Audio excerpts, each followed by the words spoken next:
It's on 2. Brought to you by Crew Chevrolet, Steen Enterprises, and McDonald's. Hello, high school football fans. It is the third week of November, and we are knee-deep in the high school football playoffs. I'm Brendan Clark, along here with Evan West. As 4A schools beginning their second season tonight, smaller schools beginning their second week of the postseason. That's right, and there are some great matchups tonight. The best teams from around the state getting together on the gridiron. Yeah, so here are some of the storylines we are following tonight in the playoff edition of the Blitz. Week 13, the big game at the Fort. Undefeated Fort Dorchester hosting Spring Valley. We have the Forest and the Creek. Carolina Forest at Goose Creek. And a big rivalry game up the border. Timberland has to win on the road at Dillon. And Somerville barely makes the playoffs, but they also have to win on the road against a very capable and dominant Dutch Fork team. So the formula is simple: win and play on, lose and go home. So let's get right to the highlights, shall we? Starting with the 4A Division I playoffs. Undefeated Fort Dorchester hosting Spring Valley at Bagwell Stadium. Scoreless in the first, Vikings strike first. Ryan Lee rolls out, finds Cameron Jones at the 1. Touchdown Patriots. POT was no good, so 6-0. Spring Valley coming down, playing some D as well. Keenan Reed with a sack at the carry, and Joyner. That doesn't happen often. But Joyner and the P-men kind of wake up after that. Watch this. Joyner hits his main man, DeAndre Champagne, from 14 out. Fort D goes up 7-6 at the half. Low-scoring game. Didn't expect that. Second half, the Fort comes out throwing. Cap off the scoring drive, 6 yards out. Joyner to Nick Dederick. Dederick muscles his way in. 14-6 Patriots. Fans are loving it. Fourth quarter, Fort up 21-6 now, make that 28. Champagne catches the slant, makes a few men miss, and walks into the end zone. So Fort Dorchester wins 28-14. A little closer than expected, maybe a bit sluggish after the week off. Dan Peaches Fanning has reaction from the Fort. Well, guys, Fort Dorchester hasn't played in what seems like over a month. Coach Steve LaPratt said they needed a game like this going forward in the playoffs. I just really wanted to get through this week and kind of get back on schedule. You know, we were pretty hot, you know, and it kind of took that week, cool us off a little bit. So I'm happy with the win. I thought the kids played hard. Spring Valley, hey, you don't think Spring Valley hadn't got athletes? Believe me, they got them. Fort Dorchester rolled through reach and play, but Coach Steve LaPratt said there won't be any more blowouts in the playoffs. They're have to bring their A game each and every week. From Bagwell Stadium at Fort Dorchester, Dan Fanning, News 2 Sports. All right, thanks, Dan. So who would Fort Dorchester face next? Ashley Ridge or Boiling Springs? Let's find out. Opening kickoff. Watch Jalen Kennedy shreds a tackle right here. Shreds another tackle. He's a shredder. Good luck bringing Mr. Kennedy down. Things are just heating up for Boiling Springs as they were up early, 7-0. Now we're still in the first, and the score is 14-0 now. Strike up the band, but get this team playing. Steve Duncan trying to make a play for his team. Shakes a tackle, but watch this. He is picked on the throw by Michael Coleman. Bulldogs ball, and these dogs get barking away at the scoreboard. Brendan Robinson, nice name, kid, knocking him out like he's going up against Ronda Rousey. Fights through the tackles for the touchdown, 20-0. And then on the next possession, Duncan again, oh boy, intercepted again by the same kid. Coleman, in this one, he takes to the promised land, 27-0 in the first quarter alone. Early in the second quarter, a fumble leads to good field position for the Ridge, and Steve Duncan finally connects with Russell Montgomery for the Foxes.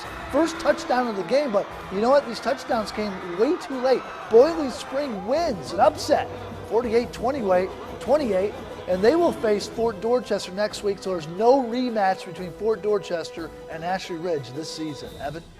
Carolina Forest hoping they don't get swamped by Goose Creek. The Creek came out overflowing. 3rd and long on their first drive. Dejon Profit comes out of seemingly nowhere to make the grab. Makes a great one, keeps the drive alive. Later, the Gators work it down to the 1-yard line with who else? Dejon again going up top to make the catch. A little later, Jefferson fakes the pitch, fakes out our photog, and the Gators jump on the board with the draw up the middle. 6-0. Why you gotta call the kid out? Back comes Carolina Forest because it was me. With an option attack of their own, Diverse Simmons has no regard for human life. Takes it all the way to pay dirt. Forest gets the extra point. They take a 7-6 lead. Back comes the Creek in the second quarter. The pitch to Rashay McMillan. 45 yards to the house right at the camera. Great shot here by the photographer. Who was it again? It was me. Okay. It's 12-6, Goose Creek on top. But once again, it's back and forth. Carolina Forest responding with Simmons going around the left edge for the score. Goose Creek trailing at halftime, but they come back to win it 39-27. They host Hillcrest next week.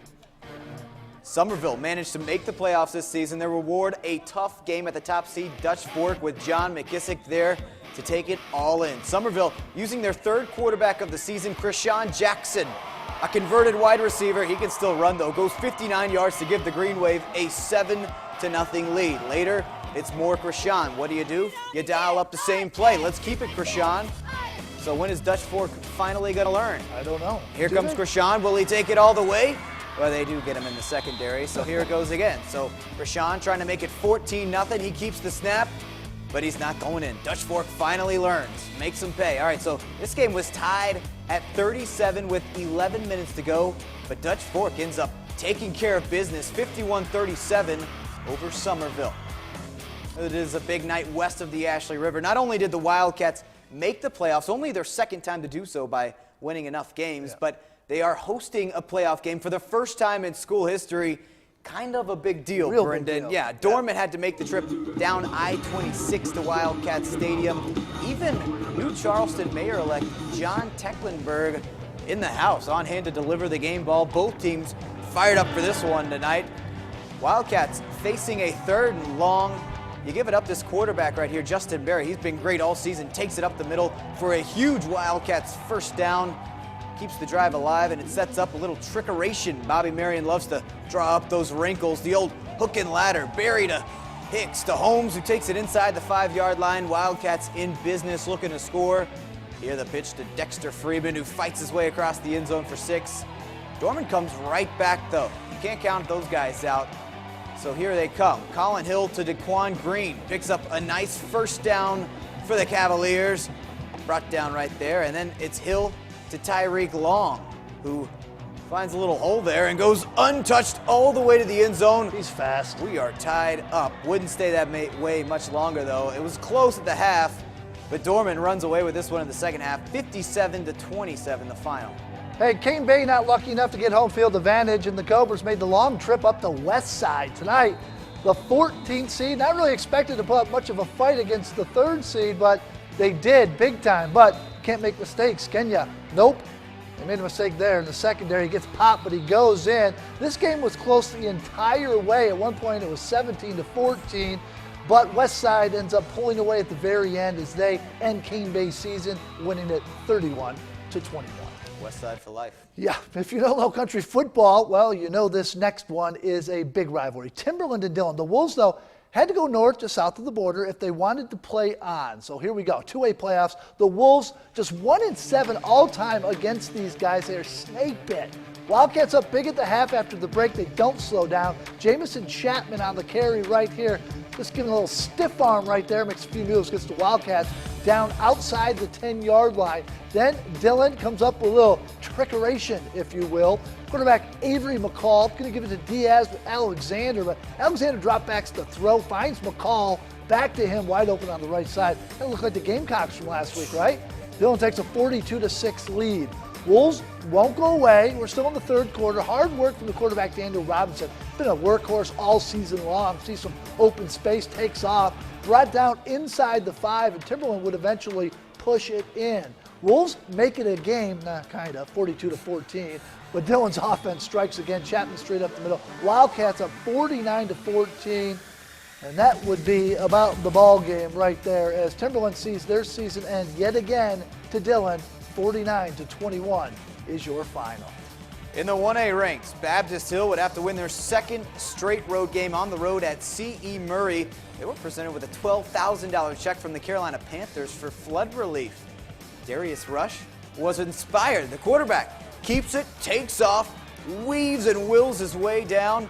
Wouldn't end up leading to a score, though. Baptist Hill couldn't do much either. That includes punting. The ball goes right over the punter's head. C.E. Murray recovers, and the next play, they make him pay.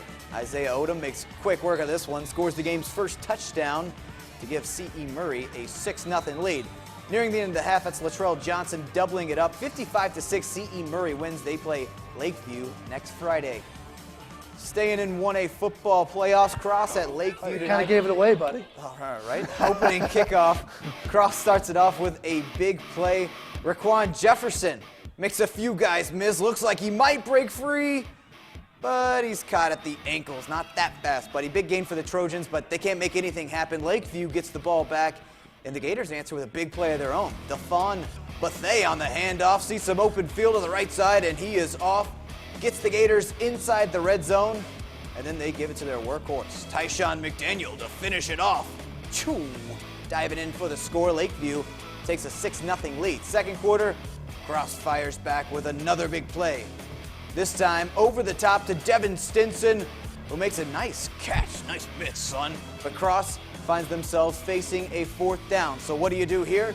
You chunk it deep. You throw it to the end zone, and where does it land?